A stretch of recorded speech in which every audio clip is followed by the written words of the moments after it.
being John Dillinger, a historical figure, what was your creative input in terms of acting, portraying him? Only so much footage or only so much exists in terms of getting to know him. So you got to meld the two. What I thought he might have been, and also what I know he was.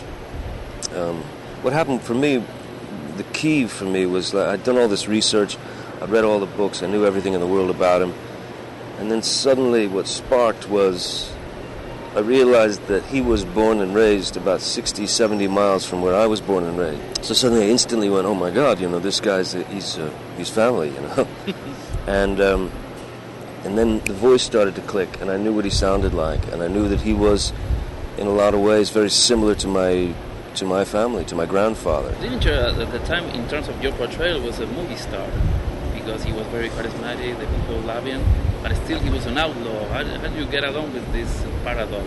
I mean, yeah, he was a great existentialist hero in a sense that he just, he was moving forward, he didn't give any great care to what was going on, prior to, he just did what he did, and I think he'd made peace with the fact that his life would not be a long one. Mm-hmm. Yeah, he was sort of a rock and roll star. He was, the myth arrived months before he did, much like, pirates in a way, I think that John Dillinger was not. I don't think he had a particularly malicious or mean bone in his body. I think that he was out there doing what he had to do under the circumstances. That was his gig, and he sort of just did it to the best that he could do. One of the greatest quotes was, "I rob banks. What do you do?" Do you think people has a tendency towards outlaws? They really like outlaws.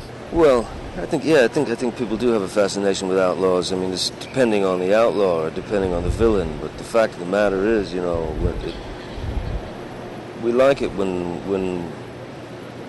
when someone is able to get away with something, especially when it's, the banks were the enemies in 1933. The banks and the government. John Dillinger went out there and was our sort of Robin Hood. So for the farmers and the people of the plains, they were celebrating the idea that one of the good guys is winning, being Dillinger, and ultimately he knew he was going to take one for the team. So I like baseball, movies, good clothes, fast cars, and you. What else you need to know?